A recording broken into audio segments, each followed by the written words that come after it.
You scrubbed the sink at 11 p.m. Not because it was dirty. Not because anyone was coming over. You did it because something in you needed it, something you have never been able to explain out loud, and something no one around you has ever quite understood. They call it a quirk. They call you obsessive. Some of them laugh about it in that gentle, affectionate way that still somehow makes you feel like you are being studied from a distance. But here is what nobody has ever told you. What you feel when you clean, that deep, involuntary pull toward order, that exhale you get when the countertop is finally clear, is not a personality flaw. It is a neurological signature. And by the end of this video, you will understand exactly what your brain is doing, why it needs this, and what it quietly says about you that most people never get to develop in themselves. There is actually a deeper psychological reason for this that most researchers do not talk about, and I will get to it in a moment. First, let us be clear about what we are not talking about. We're not talking about OCD. We are not talking about anxiety disorder or compulsive contamination fears, though those are real and deserve their own conversation. We are talking about you, a woman who simply loves the act of cleaning, who feels something settle inside her the moment she starts, who will tell you, if pressed, that it is not really about the dirt. It never was. Researchers at the University of California followed 30 dual-income couples and measured their cortisol levels, cortisol being the hormone your body produces under stress, throughout the course of a full day at home. The women in the study who described their homes as cluttered or chaotic showed significantly elevated cortisol across the entire day. Not just in the moments of mess. All day. And here is the detail that rarely gets mentioned when people reference this research. The effect was substantially stronger in women than in men. Not slightly.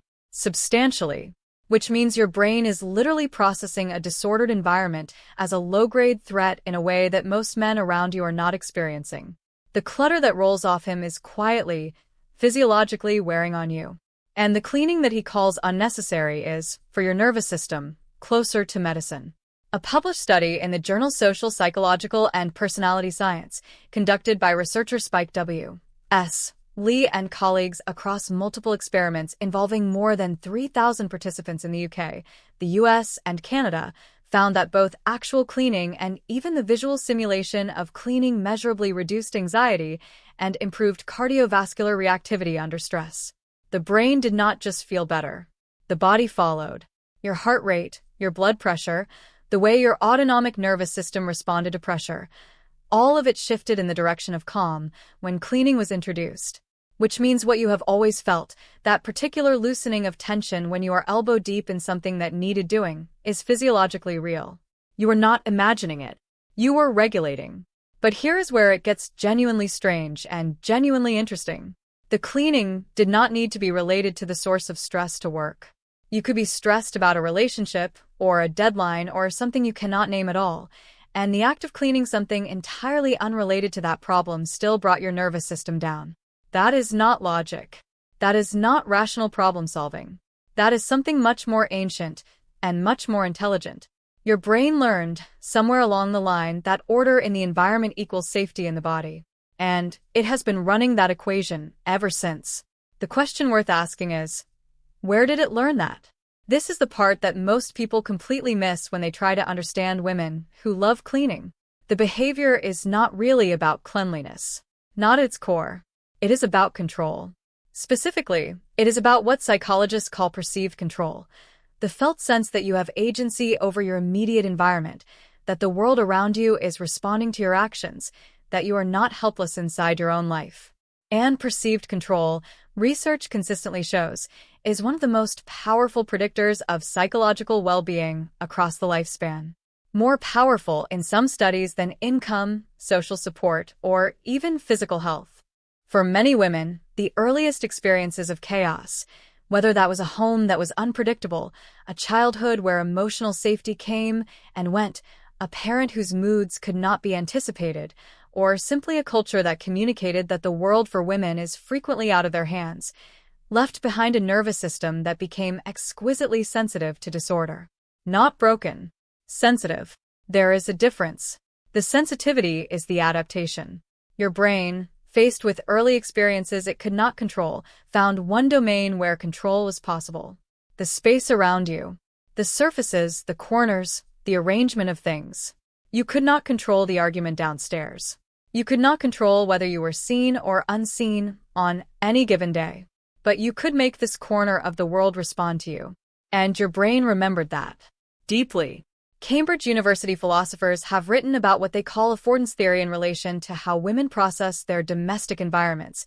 The idea that many women experience physical spaces as implicitly communicating what needs to be done, as though objects and surfaces present themselves as invitations to act. A dish does not just sit in the sink. It signals. A surface with crumbs does not just exist. It asks.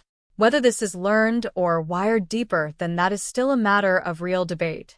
But what is not debatable is that for many women who love cleaning, there is something that functions almost like a language between them and their space. And when that language is listened to, when you respond to what the space is asking, something in you feels answered in return. Does that sound familiar to you? That sensation of the room asking something and you meeting it? Because here is the neurological piece I promised. When you clean, your brain releases dopamine. Not in a vague, metaphorical sense. Literally. The act of completing a task, seeing a surface go from dirty to clean, moving through a room and leaving visible order behind you, activates your brain's reward circuitry in the same fundamental way that other goal completion behaviors do. The progress is visible. The result is immediate. In a world where most meaningful achievements take weeks or months or years to materialize, cleaning offers your brain something genuinely rare. A problem you can solve in 20 minutes, a result you can see with your eyes, and a measurable signal to your nervous system that you are effective, that you can change things, that what you do matters in ways you can actually perceive. Neuroscience research published in Neuroscience News notes that the satisfaction of bringing order to a home involves both dopamine and serotonin, the neurotransmitters associated with reward and stable mood. So the more you clean, the more your brain associates the act with feeling better. It is not a compulsion in the clinical sense. It is a well-worn neurological pathway that your brain has learned to trust. And the hormonal layer makes this even more specific to you. Research has found that estrogen and progesterone, which fluctuate significantly across the female hormonal cycle, directly regulate serotonin and GABA, the neurotransmitters involved in mood stability and anxiety tolerance. In the premenstrual phase, when progesterone drops sharply, GABA activity decreases, and the brain becomes more reactive to environmental disorder. Visual clutter feels more threatening. The urge to restore order intensifies. The cortisol response to mess is amplified. So the nights when you find yourself cleaning at midnight and you cannot quite explain why, there is a biochemical map for that. Your brain is not misfiring. It is responding to real shifts in its own chemistry by reaching for the one regulation tool that has reliably worked. There is also something worth naming about what cleaning does in terms of sensory experience. Cleaning anchors you in the body. The texture of a cloth. The motion of wiping. The smell of something clean replacing the smell of something stale. These are concrete, physical, present moment sensations. And that matters enormously for a kind of mind that is prone to abstraction, to running multiple futures and worries and responsibilities simultaneously, to carrying the emotional weight of a household that often goes unnoticed. Cleaning does something that meditation is often prescribed for but takes years to develop. It pulls the brain out of rumination and into the present through sensation. Not by discipline, by the work itself. The hidden cost of this, and it is real, is what happens to the relationship between you and other people in your home. When the house speaks to you in a language they cannot hear, you end up responding to a constant request that they do not experience. You see the fingerprints on the glass. They don't. You feel the disorder in the bathroom drawer. They don't. And so the labor falls where the sensitivity lives, which means you are working regularly to regulate an environment that others are simply inhabiting.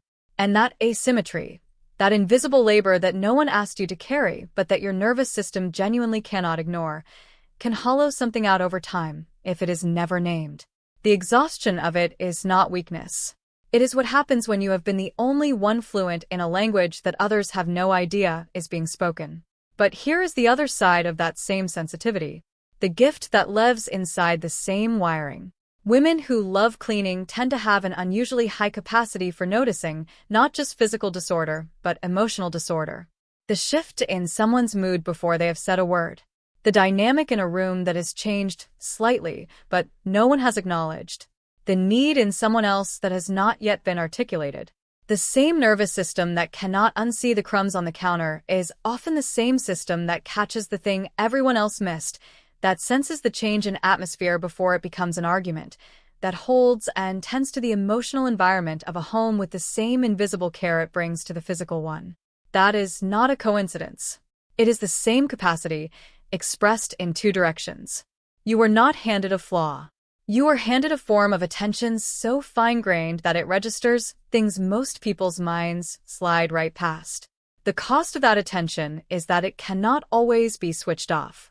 The gift of it is that you notice the world in a way that most people never will.